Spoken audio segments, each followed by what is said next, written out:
Hello, everyone. Thank you for being with us. I'm Chris Goodwin with the Mississippi Department of Archives and History. Welcome to this week's History's Lunch program, which is sponsored by the John and Lucy Shackelford Charitable Fund of the Community Foundation for Mississippi. We're in our home, the Craig H. Nielsen Auditorium in the Museum of Mississippi History and Mississippi Civil Rights Museum, and we're streaming live on both Facebook and YouTube.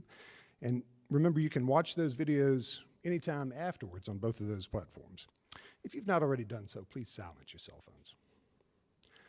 I note with sadness the death of our friend Tony Van Crete, a longtime regular attendee to this series. Tony listened more than she spoke, but when she did ask a question or make a comment, you could be certain it was worth hearing. We miss her. Tomorrow, Tuesday, May 4th at 5 p.m., Katie Simpson-Smith will read from her new book, The Weeds, at the Eudora Welty House and Garden. Lemuria will have copies for sale on site. I hope that I'll see you there. Then on Saturday, May 13th, we'll have the second Mississippi Makers Fest. That free art and live music event begins at 10 a.m. and ends at 6 p.m. on the plaza outside here on these museums.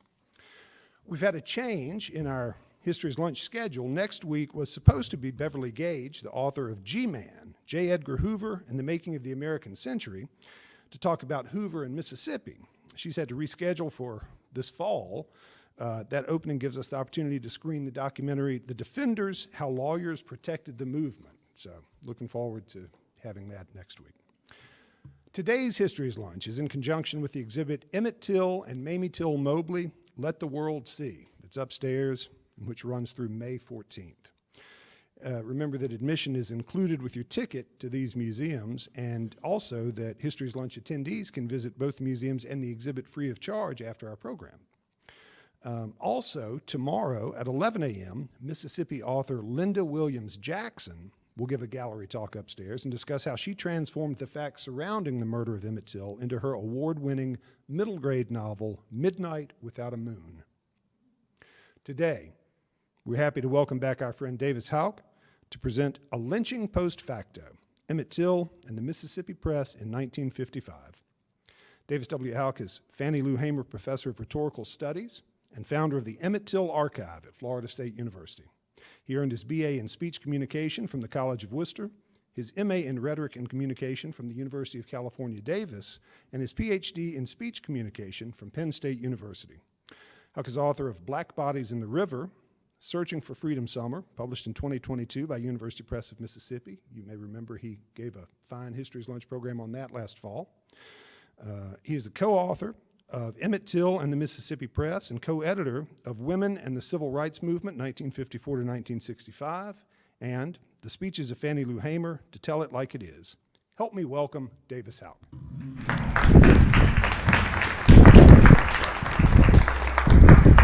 Thank you, Fran.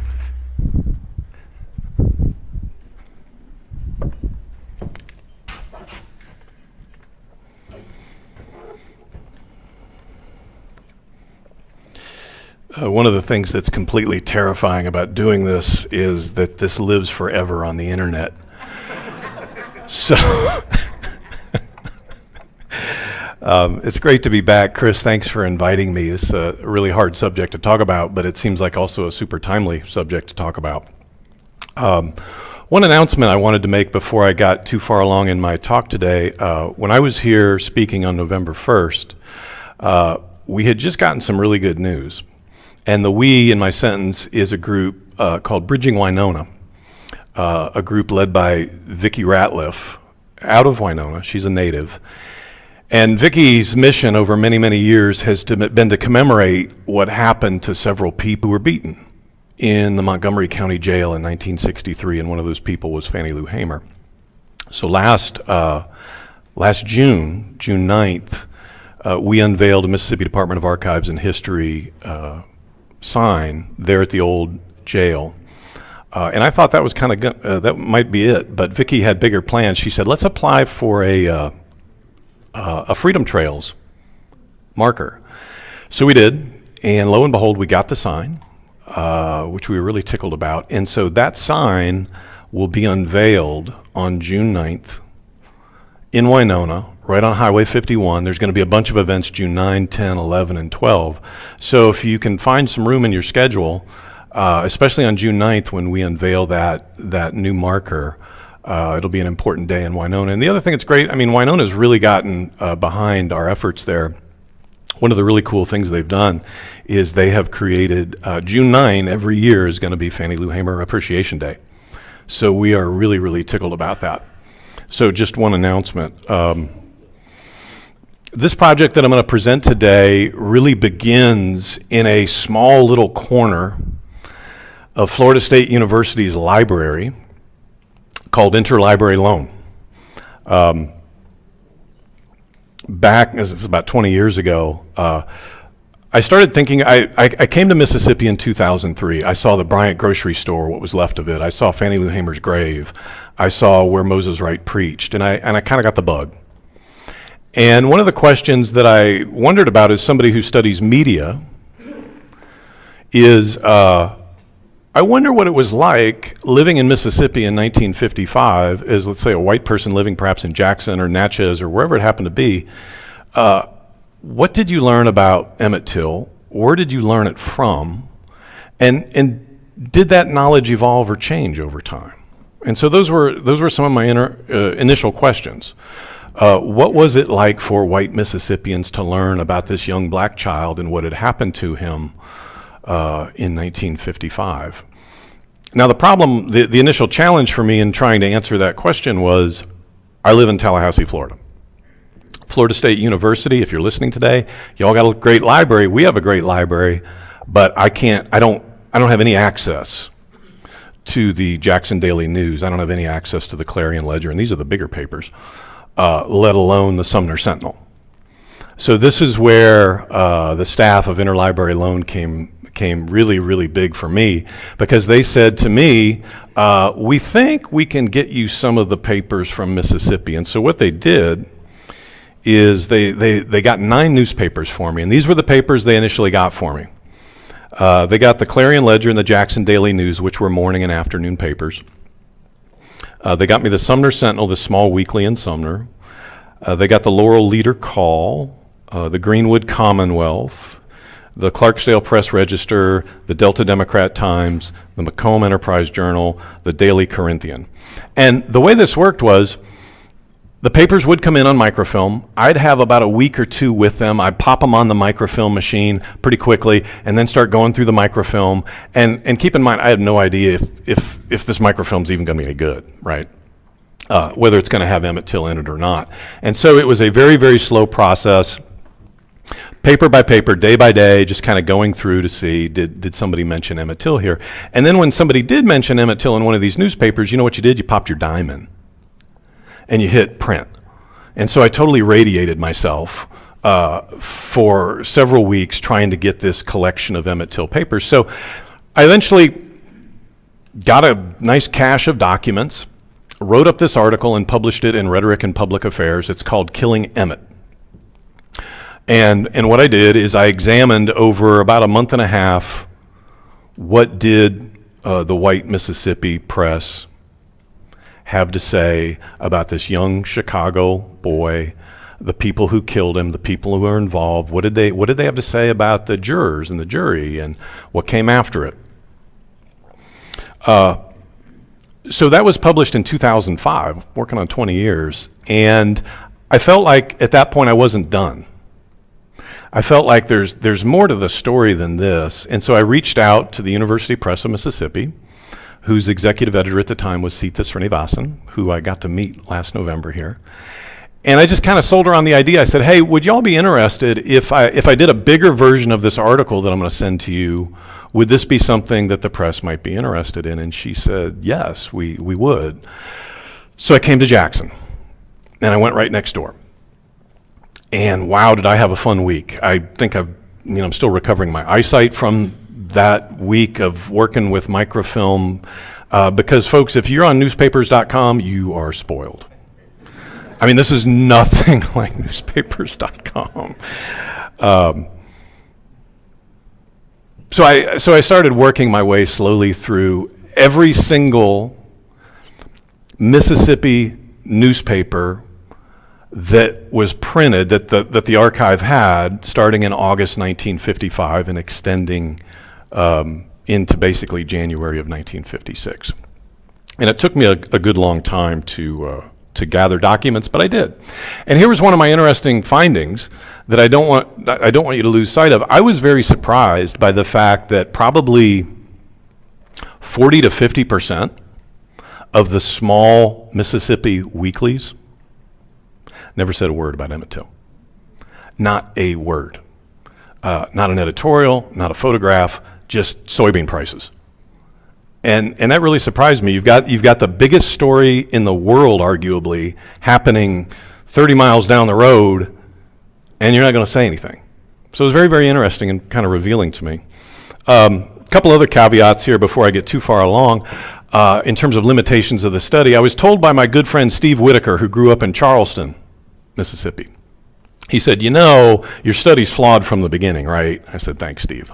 Why is my study flawed from the beginning? He said, well, most people in Mississippi that I grew up with, that I knew, they read the Memphis Commercial Appeal or the Memphis Press Scimitar. They really didn't read a lot of Mississippi papers, and I did not include them in this study. The other caveat was, and maybe one of you can help me with this, there wasn't much black press. There was the Jackson Advocate here in Jackson that Percy Green ran, but best I could tell, and I looked pretty carefully at it, there was very, very little different from the white press. However, the one black newspaper that I would love to find, and I don't know if it even exists, is Arrington High's paper. It's called the Eagle Eye. And I really didn't know much. I didn't know about Arrington High. I didn't know about the Eagle Eye. I found, I think, a copy here at the Department of Archives and History. And what he did, he literally printed his newspaper on a mimeograph sheet. So it's really, really hard. I've got a couple of copies, but I would have loved to have been able to find any copies of the Eagle Eye. So they're out there, but I'm not sure who has them. So what I'll do in the time that remains here is I'm going to present several things. So by way of kind of foreshadowing for you, I'm going to begin with the earliest articles that were published on Emmett Till, and there were two that I'll feature. They both reveal some interesting things. Then I'll move to what for me is really the most interesting part of the study, which was the very pro Emmett Till, Mamie Till coverage, and it lasted for exactly 4 days. Then we'll kind of move to why and how white Mississippians rallied around the defendants Milam and Bryant, what that looked like. And we'll also look at a useful proxy, a white proxy, an 11-year-old girl from, of all places, Money, Mississippi. Then I'll move briefly to the trial. I'm not going to talk a lot about the trial today, and then what came after it. And then I want to close with some numbers. I just want to give you some statistics. Now that we do have newspapers.com and some aggregating of data, let's look at some of that data. The book that was published right over there, and if you want to get a signed copy afterwards, I'll be happy to do that, has a co-author, and his name is Matthew A. Grindy. Matthew was my doctoral student at Florida State University. 4 days after this book was published in 2008, Matt died. He had Ewing's sarcoma, a very, very rare form of bone cancer that usually hits, as I understand it, young kids, and Matt was 27. So we miss him. Whenever I talk about Emmett and Mamie Till, I like to start with this picture, regardless of the audience. As somebody who's been kind of thinking about this case and reading about this case for 20 years, it's easy for me to begin to see them as an object of discourse rather than a subject of discourse. And all that means, it's a fancy way of saying they were humans too. And Mamie Till loved this photograph. I believe it's the only photograph we have of she and her son when he was a teenager. The photograph was taken by a friend of hers. I believe it was December 27, 1954, so it was their last Christmas together. And in her autobiography, Death of Innocence, here's what she says about this photograph. I found this very interesting. If Norman Rockwell ever wanted to do a black family Christmas portrait, he could have turned to us that holiday season, picture perfect and ready to be framed on the cover of the Saturday Evening Post. I adored the pictures he, this is her friend from work, produced. They captured more than just a moment in time. They caught that perfect light that you see sometimes just before darkness falls. Oh my, there was a sweetness about them, the sweetness of innocence. It was a time of such joy, end quote. And like I said, this photograph runs in lots and lots of different places, including the cover of her book and including the cover of my talk today. This photograph will appear in just a couple of more slides in a really, really interesting context, and I'll tell you why I think it's important. So on to the very first articles that were published about. The very first time Emmett Till appeared in any newspaper in any part of the world was right here. And this is in the Delta Democrat Times on the 29th. So this would have been Monday. Emmett had been kidnapped and murdered on the 28th. His body has not been recovered yet. He's just been kidnapped. And the quote I kind of pull out here is a white storekeeper. So it's about race from the very beginning. A white storekeeper was held on a charge of kidnapping. He abducted a 15-year-old Negro boy for making, quote, remarks to his wife. A couple of things real quick. Early journalism on a story is often wrong. Of course, we know Emmett was 14. The other thing, the incident that was supposed to have been provoked by Emmett Till is in a small store Saturday night. It's incorrect. The event happened on Wednesday night. Small, factual little details that matter. I couldn't help but noticing the headline. Kidnapping strikes me as a much more formal legal charge than abducting. Roy Bryant had been booked on kidnapping charges, but here the headline is abducting. 4 paragraphs, same day. This shows up in the Greenwood Commonwealth. It's, I believe, an afternoon paper. Much more detail is included here. One of the interesting things is that J.W. Milam nobody went out to Glendora and arrested him. He brought himself to downtown Greenwood and said, "I'm here, arrest me," which begs the question, why was J.W. Milam? Why did J.W. Milam actually go to the jail and kind of turn himself in? And the reason that's been given is he didn't want his younger half-brother Roy to run his big mouth. He thought Roy Bryant, he had to turn himself in because, yeah, he was involved in it, but also he didn't want his younger brother talking. We've gone from making remarks to making some ugly remarks. I mean, the thing for me, the news here is, anybody see anything about Emmett Till putting his hands on Carolyn Bryant? No, it's not in the early reporting because it didn't happen. If he did put his hands on Carolyn Bryant, we would have known that. George Smith, the sheriff of LaFleur County, would have reported it. The super interesting thing for me in the headline is 3 white men. It's like, hey, wait a minute, I thought it was 2. I thought it was Milam and Bryant. And what's interesting too is that third man, that third white man, he kind of falls out of the story as the story evolves. And for me, okay, who's the third white man? I thought it was just Milam and Bryant. Based on the work of the FBI and a few other people,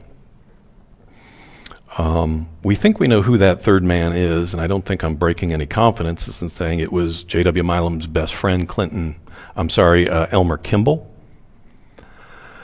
Elmer Kimball, if that name rings a bell to you, he was in jail in December for murdering a black man, Clinton Melton, in Glendora over a tank of gas. But that third man is never arrested. Mose Wright said he heard the men ask a woman in the car if Till was the right boy, and when she said yes, Till was placed in the car and the men drove off. Who is the woman in the car? Right. It has to be Carolyn Bryant. Nobody else can identify Emmett Till at that point. And that's also why a warrant was issued for Carolyn Bryant on kidnapping charges on the 29th as well. So those are our first 2 articles. that were ever published dealing, and two very different articles, but both on the same day, the 29th. So it's a Delta story, it's a race story, and it's very local. Very quickly, white Mississippians, and this begins kind of some of the positive coverage of Emmett and Mamie Till. This surprised me, I didn't see this coming. This is an article that ran by a doctor down in Macomb, Mississippi by the name of Robert Brumfield. Now is the time for every citizen who loves the state of Mississippi to stand up and be counted before hoodlum white trash brings us to destruction. Their blood is on the hands, and I'll tell you who there is in a second, of the citizens' councils and officials who go about making speeches and writing books that are sowing seeds of hatred in the state. Whoa, this came out on September 1st. Emmett's body has literally just been pulled out of the Tallahatchie River, and this doctor down in Macomb is letting his state have it right between the eyes. And if you know your Mississippi civil rights history, you know who he's talking about. The three people that have been murdered are George Lee in Belzoni back in May. He was murdered on May 7th. Lamar Smith in Brookhaven, who was murdered on the courthouse lawn on August 13th, and now Emmett Till. And who is responsible? Citizens' councils and officials who go about making speeches and writing books. Those are two men in particular. Robert Patterson, who's head of the Citizens' Councils, and Tom Brady, who's a judge down in Brookhaven. He doesn't name them, but guess what? Both men respond in the next day or two because they know they've both been called out by this pretty prominent physician down in Macomb. This letter runs all over the state. Very interesting to me that a very prominent white member, white physician, is taking this stance publicly.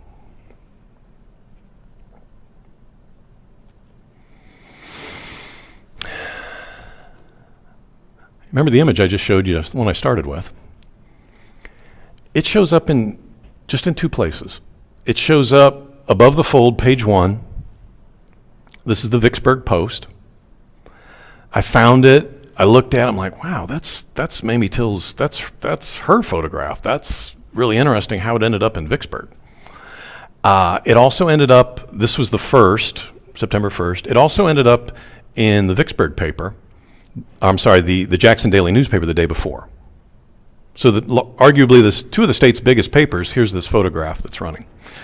And you say, well, what's the news of this photograph? And I think this is big news.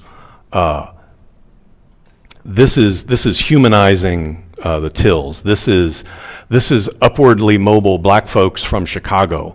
These are not sharecroppers.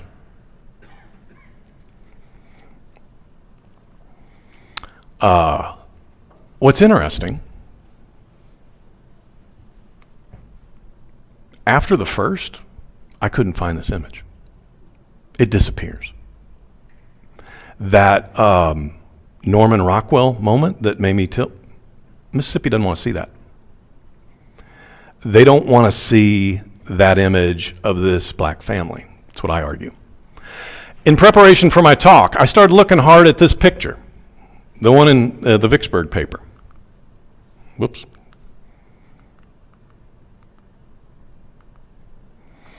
Side by side. This is the original. It's Vicksburg. Notice anything?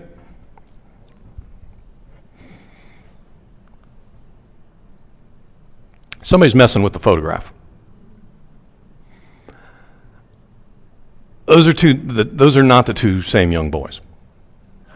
Somebody pre-Photoshop has photoshopped Emmett Till's head and face to make him not smiling, and they put a mustache on him.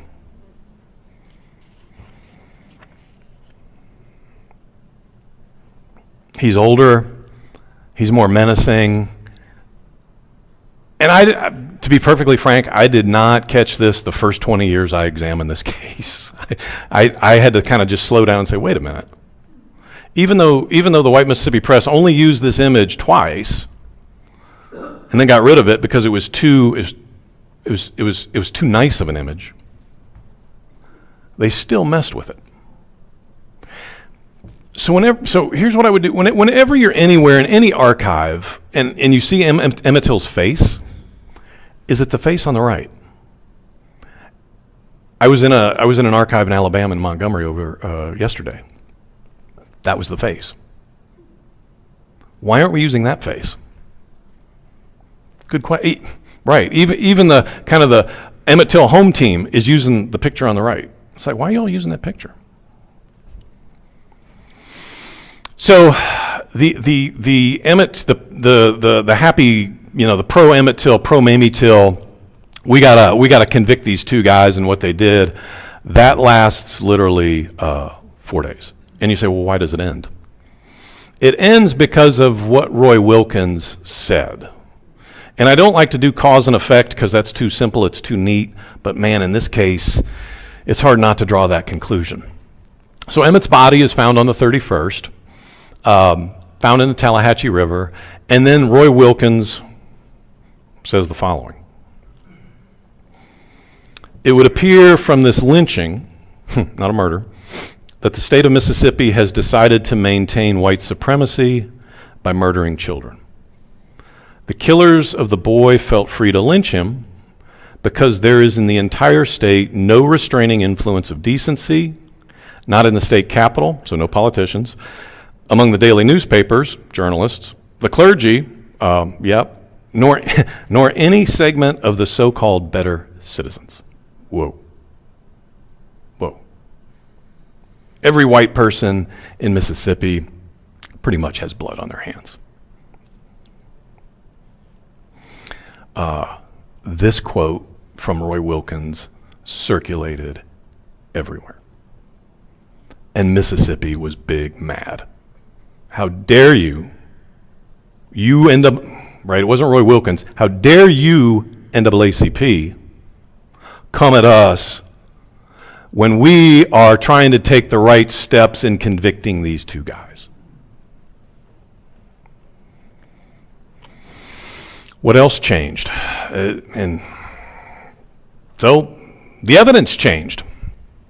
This is crazy. Sheriff Strider of Tallahatchie County was at the riverbank when they pulled Emmett out of the river, and he watches Mose Wright identify the body with the ring. Emmett was wearing a ring. That's how he was able to identify Emmett, because he was so disfigured. And Sheriff Strider signs the death certificate. It's Emmett Till. And he's quoted as saying, the body looks like it's been in the river 2 or 3 days, and releases the body to a black undertaker. No problems. Then he says on the 4th, right after the Wilkins quote, the whole thing looks like a deal made up by the National Association for the Advancement of Colored People. Folks, nothing has changed except Roy Wilkins in 2 days.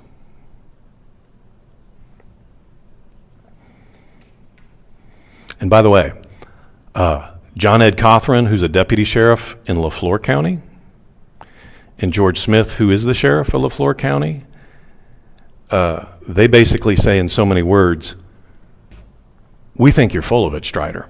If you watch Women of the Movement, which aired back in January on ABC, they do a really, really nice job depicting this tension between the two sheriffs. They do a nice job in drawing a contrast between George Smith saying, no, that was Emmett Till's body. We were there when you signed the death certificate. We were there when you were quoted in the newspaper that was Emmett Till's body. And we believe that was Emmett Till's body. We believe Mose Wright, and we believe his mom.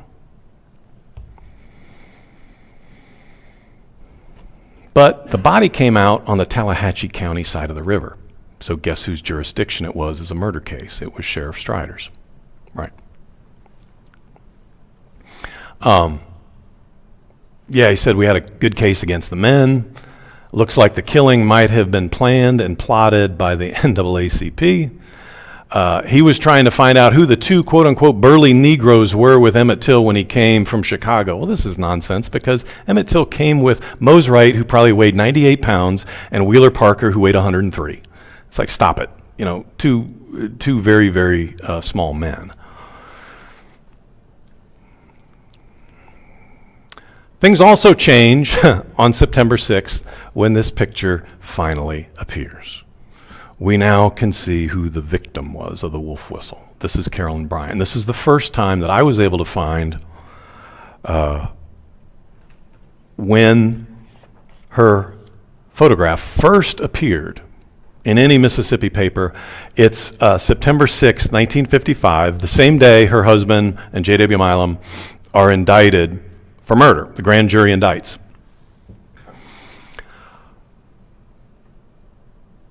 And journalists loved Carolyn Bryant. White journalists just thought she was in. You say, where did the picture come from? I'm glad you asked. I don't know. I'm trying to figure it out. This photograph, by the way, when Carolyn Bryant died last week, you saw it again. And it had a name on it. It had Gene Herrick, AP photo. Gene Herrick is 96. He's in hospice care, and boy, I'm trying to talk to him. And I talked to a colleague of his. I had dinner with him the other night, just total happenstance. And the colleague is trying to do me a favor and track this down, but he thinks this was in her beauty portfolio because she was in a bunch of beauty contests, and this was a picture of a picture. That Gene Herrick might have taken the picture of the picture. It still begs the question, well, who gave the picture to the Associated Press? Good question. I'm still trying to figure that out. An interesting question that I've been contemplating recently is, what if the Mississippi Press never got a hold of a Carolyn Bryant picture? Does it change the case at all?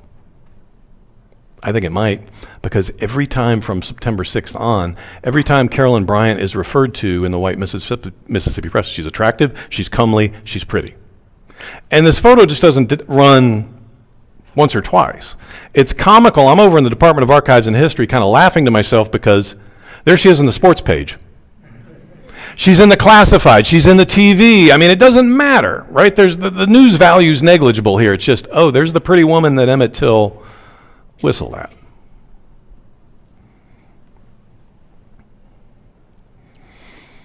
This, I was not going to include this slide, but I at the last minute stuck it in. Chris humored me. I wanted to see, the rumor was Carolyn Bryant was in beauty pageants when she was a kid. She won one when she was a year. Who's in a beauty contest when they're a year? What are you even competing with when you're a year old? What is that? But this was real. This is 1936. By the way, Carolyn Bryant's first name is not Carolyn, it's Madge. Thank you, Devery Anderson, for letting me know that. Madge Carolyn Holloway was not yet 2, but boy, she wins prizes already. She grew up in this little community called Kruger, and I guess they traveled 29 miles to Moorhead to compete in this beauty pageant for 1-year-olds. She won. Well, we had to make over the guys too, and I figured, okay, so what's the equivalent of a beauty pageant for men in Mississippi? Well, it's being a war hero, right? That seemed to be kind of the equivalent. And so what do we do with Milam and Bryant? And to my knowledge, we don't have mugshots of them. If we did, they've never surfaced. It'd be great if somebody found them. But they became patriots. And these photos of the two half-brothers began to run, not just in the state of Mississippi, but nationally. Roy Bryant's on the left. You would never know that he never served in the Army as a paratrooper in Korea, but he didn't. But you're led to believe that he did. Nothing in the caption indicates that he was not in Korea. And then, of course, the photograph on the right is J.W. Milam. And what's interesting about J.W. Milam in terms of being a veteran, he was a legit war hero. Got his battlefield commission to second lieutenant in Europe. By all accounts, was incredibly brave. By all accounts, loved to kill Germans and was very good at it. Especially, he loved hand-to-hand combat. That was his thing. He liked to kill people, and he was good at it. Had a bunch. He's very decorated.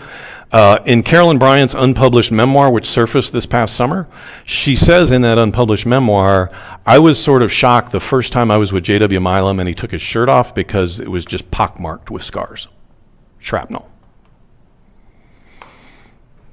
kind of complicates his story. But there he is as a war hero.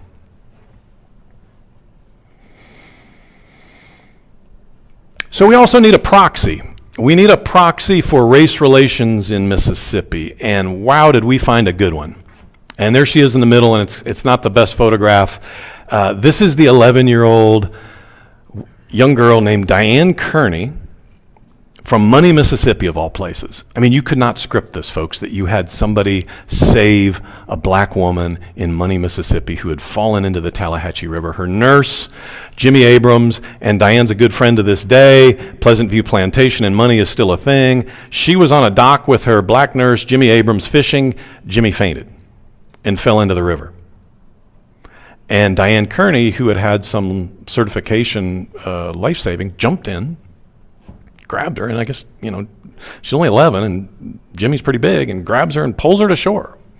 And her two twin sisters are kind of watching this traumatic event unfold, and they run and get the adults, and they save Jimmy. And so this is Dad and his three daughters who perform this heroic deed. This is in May of 55, okay? Towards the end of May of 1955. I began to read in September, many months later, about this 11-year-old girl from Money, Diane Kearney. There she is. This is in the Greenwood Commonwealth. Note the date, September 9, 1955. I find it a little bit coincidental that she gets this award right when things are getting really warm with the Emmett Till case. And in the paper closest to the murder and kidnap of Emmett Till, the Greenwood Commonwealth, that here's young Diane Kearney winning this award. And I'm not going to show it to you, but it's all over. What writers in Mississippi immediately latched onto was, look, see, we white people in Mississippi love our black folks. And that was the language they used. The possessive our. Yeah, we love our black folks. Proof of it, all you got to do is go to Money, right? Go to Money, Mississippi, and you'll find Diane Kearney. So she was a pawn, and she knows she was a pawn, used as a proxy for this is how blacks and whites actually get along in the very town where Emmett Till was kidnapped. I apologize for the quality of this, but I wanted to put it up there so you could see it. So as the trial's beginning to loom, a lot of white newspapers are getting nervous. And you say, what are they getting nervous about? They're getting nervous that these two guys might be acquitted. Because they can see into the future, if these two guys get acquitted, we're going to get killed. We are in for trouble if we do not do something with these two guys. I mean, the first week we had them all but convicted, and now it seems like, well, we're not so sure as we're heading into this trial, which is going to start on September 19th. So here's the, this is the newspaper up in Clarksdale. Clarksdale Press Register says, if conviction with the maximum penalty of the law cannot be secured in this heinous crime, then Mississippi may as well burn all of its law books and close its courts. Whoa. For we cannot then stand before the nation and the world as a self-governing state capable of making and enforcing its own laws. Wow.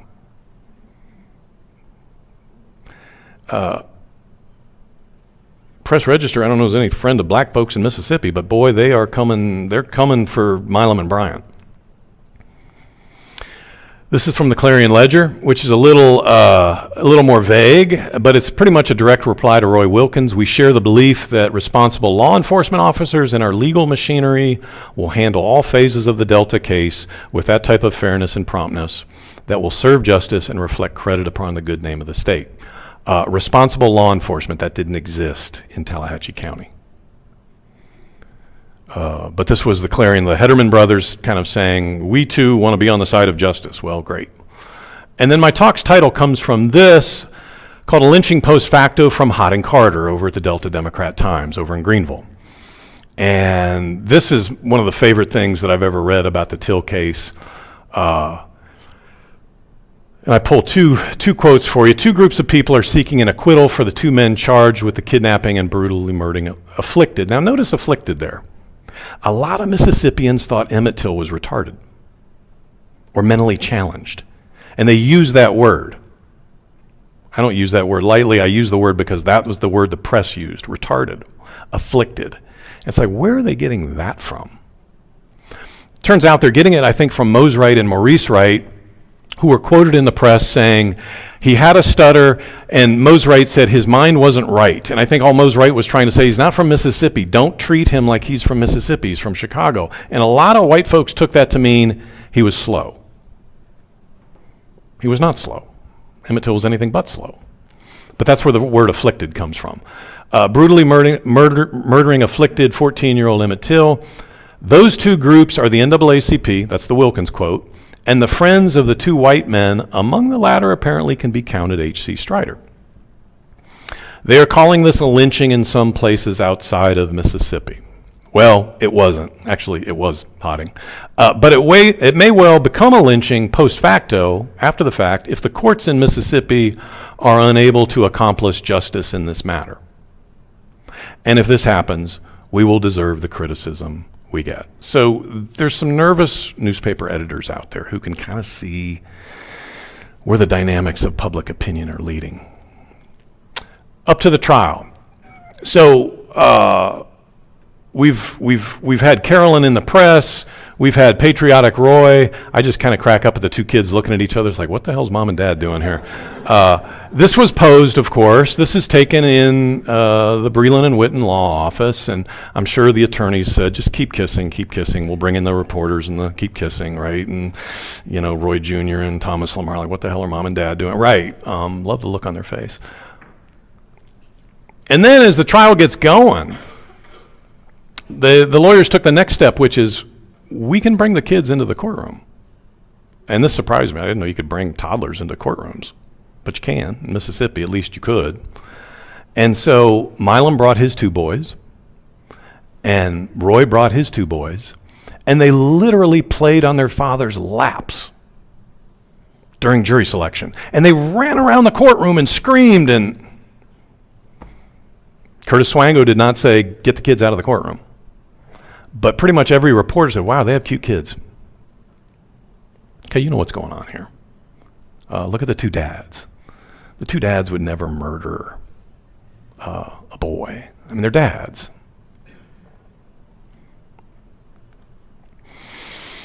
This was also taken in the law office of Breland and Witten. You see the law books back there. Roy Bryant looks like he's been drinking out of the Tallahatchie River. He is not happy to be there. Carolyn looking very beautiful and pretty, of course. And the two kids are like, what the hell are we doing here? But here we are. Right, and this ran in the Clarion Ledger, page 1. Here's your Saturday Evening Post. Right, here's the happy family. Here's the beautiful, pretty, well-behaved family. Yeah, and, children are playing on their dad's knee. Great. After the trial, I'm not going to take you through every day of the trial. It's too much. You get more of the same. But after the trial, I was surprised to see in a lot of different Mississippi newspapers, like this is in the Clarksdale Press Register, September 29, is Emmett Till still alive? It's like, wait a minute, y'all just editorialized a couple weeks ago that you got to get justice in this case, and now you're asking if Emmett Till... Right. This was not unusual. What the Press Register, and Clarence Strider loved to plant rumors. Oh, well, I'm running down a lead that he's in Detroit, or, I got a phone call the other day, somebody saw him in Chicago.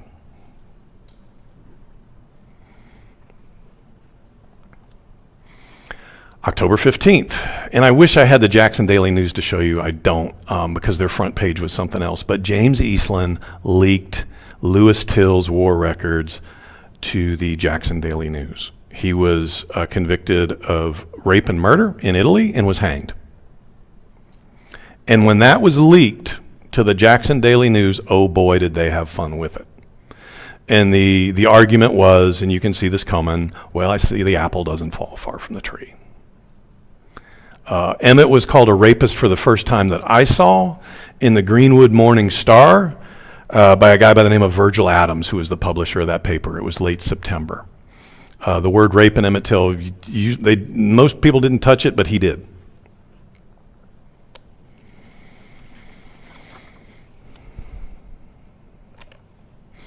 Some argue that this revelation about Lewis Till was all it took for the two men who are now going to be tried in LaFleur County for kidnapping to not even be indicted by a grand jury, which, of all the things about the Till case that blows my mind, I think this is the one that I still can't quite get over, which is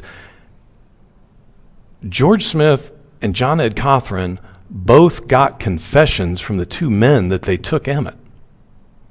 They told white law enforcement that they kidnapped Emmett Till on the 28th, and yet a grand jury couldn't even indict on kidnapping. That to me, just something else was going on there, and a lot of people point to the Lewis Till thing.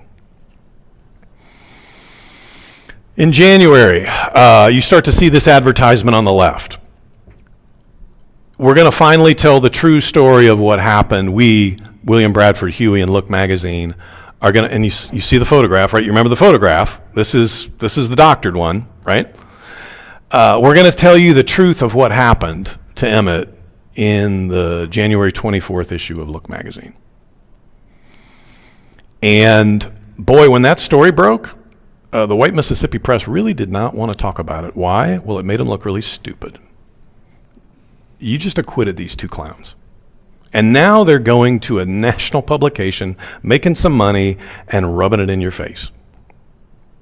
So you didn't see a lot of coverage of Milam and Bryant after the Huey story broke. You did begin to see some stories about Emmett Till in a movie, that supposedly Huey and some other people were going to make a film dramatize. Right, it literally didn't happen until this past year, which is crazy to think about. And then so here come more lies. When confronted with, hey, did you guys talk to William Bradford Huey? And it looked like you confessed to the murder of Emmett Till. No, we don't know who William Bradford Huey is. Never talked to him, don't know him, never heard him. Please, if you leave with one thought today, when you go home, leave with this thought: William Bradford Huey lied to you. He lied. People in Mississippi and around the country think that William Bradford Huey broke the true story. They confessed to him, right? No, they lied to him. And you say, why did they lie to him? They lied because they were protecting their friends and family who helped them murder Emmett Till. And that Look magazine piece is nothing but a bunch of lies told by Milam and Bryant to protect their friends and their families. So please don't believe any of it. Okay, some statistics for you, and then I'll close and take some questions.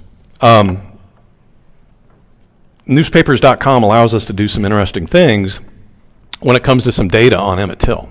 So in 1955, there were slightly more than 10,000 stories that mention the name Emmett Till. Not that were about Emmett Till, but mention the name Emmett Till.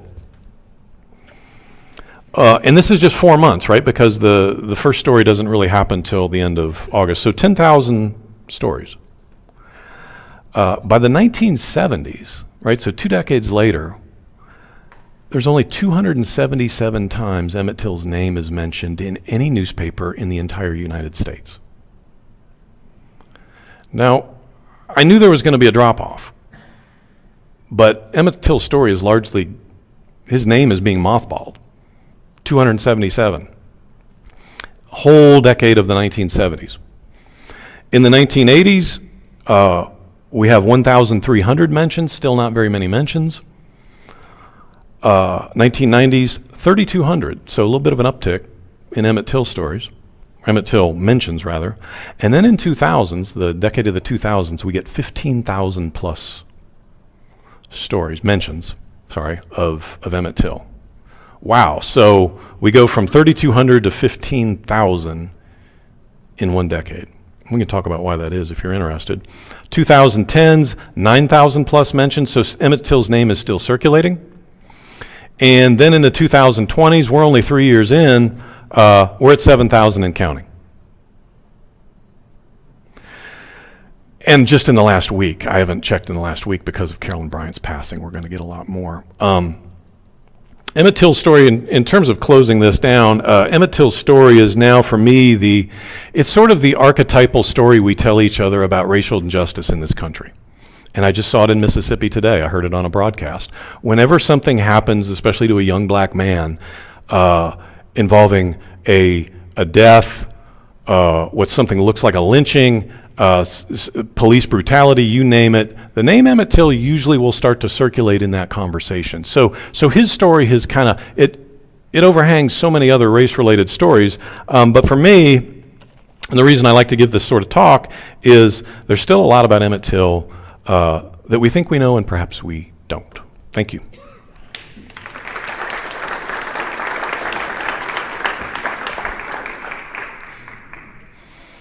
Chris, I came in at 3 minutes, slightly over, so. It's all right. It's all right. We have time for some questions. If you have a question, raise your hand. I'll bring them up.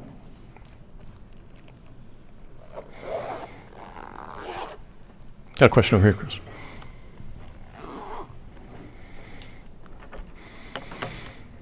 I know it's beyond the scope of your study, but I wonder if you actually hit some of these things. Some of the liberal theological traditions that were in the South were talking about this in sermons. I'm wondering if in some of the paper, as you're trolling through them, if any religious figures of sorts were addressing this in some fashion. Some black clergy were. I think the National Baptist Convention put out some statements and called it a lynching very early on. But my memory is there wasn't a lot. And I would have loved to have found some of those sermons because I had read that in black churches around the United States, black preachers preached the Emmett Till story pretty much the month of September. But unfortunately, a lot of that doesn't survive. Thank you. Mm-hmm. What is your personal passion? What is your personal passion about this story? Well, first of all, that my personal passion didn't exist until I actually went to the site of the Bryant store and could actually walk in Emmett Till's footsteps and see what he might have seen and where his family lived and where his great uncle preached and where he might have gone swimming. So it had to become personal to me, and the way it became personal to me was going. Reading about it is reading about it.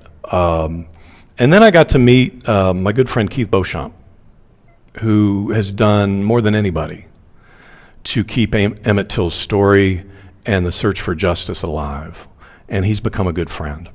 And it's hard not to become passionate about the Till case and the Till family once you meet Keith. So a combination of the search for justice, being in Mississippi, and then meeting so many people, including Keith, involved in the case. Thank you. I'll ask one from earlier. Someone was asking a question before the program began about what year Mamie Till Mobley died. I believe it was 2003, January of 2003. Yeah. She died right before her memoir came out. Yeah.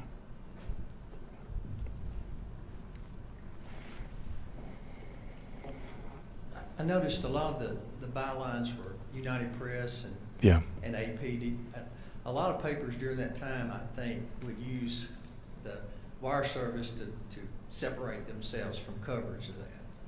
Did you see any difference in that? Did the wire services cover it different from the local media? They did. You're exactly right. And not too many people subscribed to the UP feed. The Delta Democrat Times did, and maybe one or two others, but most subscribed to the AP feed. And what was interesting, too, is you could see publishers editing based on, well, we don't want to include that paragraph. We're going to cut that paragraph. We're going to cut that, and we're not going to include that quote. So it was very interesting to see how they kind of editorialized on the case by what they cut from a certain wire service feed. I was real interested to find the editorials, especially in the tiny little newspapers around the state. And those are precious and hard to find, but they do exist. And of course they're mixed, right? There are some who are really kind of battling, like kind of the Houck and Carter, which is, if we don't convict these two, you know, the whole world's going to be watching us, so we better do the right thing. And then other people just got really angry at the NAACP and say, stay home in New York City and Chicago and deal with your own problems. Leave us alone. Yeah. You mentioned the Clinton Milton Yeah. situation. He was killed at a gas station right in Glendora. He was. Did they ever bring charges against Kimberly? They did, and he had a trial. And it was in March of 1956. And I think he was acquitted in about 2 hours of deliberations, despite white eyewitnesses that, yeah. I think the most interesting thing I learned from this talk was that somebody was connecting George Lee and Emmett Till Yeah. and the murder in Brookhaven, Mhm. someone from the home. Do we have any idea what, if any, repercussions Dr. Brumfield suffered as a consequence of that Yeah. unusually clear-eyed piece of truth-telling? Yeah, thank you for your question. Both Brady and Patterson responded to Brumfield, and then Brumfield responded back, and Brumfield seemed to take a lot back. Unfortunately, he almost kind of made some jokes in his article that, you know, I'm kind of sorry I spoke out of turn. So I was kind of surprised to see he did not up the stakes. He kind of backed down. Yeah. Me offer this from the live feed. Yvester Simpson and her husband are watching, and they say that the Jet magazine story and photo deserve a mention. Absolutely. The Jet magazine story came out in their September 15th issue, and that's where Black America got the famous postmortem. And white America never saw the body, right? I mean, until the internet existed, I didn't know the postmortem of Emmett Till even existed. White America did not see the image because the white newspapers wouldn't touch it. The black press ran with that image. The Chicago Defender had it, the St. Louis Argus had it, the Cleveland Call-and-Post had it, the Pittsburgh Courier had it, the Baltimore Afro-American had it. They did not back down from, okay, Mamie Till, bring in the press, take the pictures. To this day, the white press has never published those postmortems. Yeah. Hi, could you elaborate more on the increase of media mentions in the early 2000s Yeah. and then also the decrease in the factors that contributed Yeah. to that based off of your research? Thank you. There are several factors I think that contribute to the kind of the explosion of discourse. One is we had two documentaries, one by Stanley Nelson, which won an Emmy, and we had Keith Beauchamp's Untold Story. We also had, if y'all want to watch a really good piece that tries to get at the Bryant family a little bit more, Ed Bradley, 60 Minutes. 2004, it was right before he passed. It was one of his last stories. And he won an Emmy for it. And it's beautiful. It features Keith, and it goes from Keith to, it's the famous faked flat tire in front of Carolyn Bryant's house. CBS kind of faked a flat tire just to see if she'd come out, and she did. And then she quickly went back inside, but we got 3 seconds of, that's what Carolyn Bryant looks like.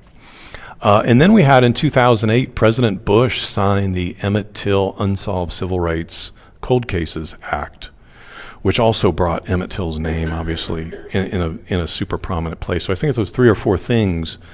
But the FBI reopening the case in 2004 is incredibly important. When you have the Attorney General of the United States at a press conference talking about this is now an important case for us, Department of Justice, federal government, wow, a lot of eyeballs on that immediately. So I think it's those factors. The 1970s, right, is very interesting that most people don't know the name Emmett Till, and we're not talking about him.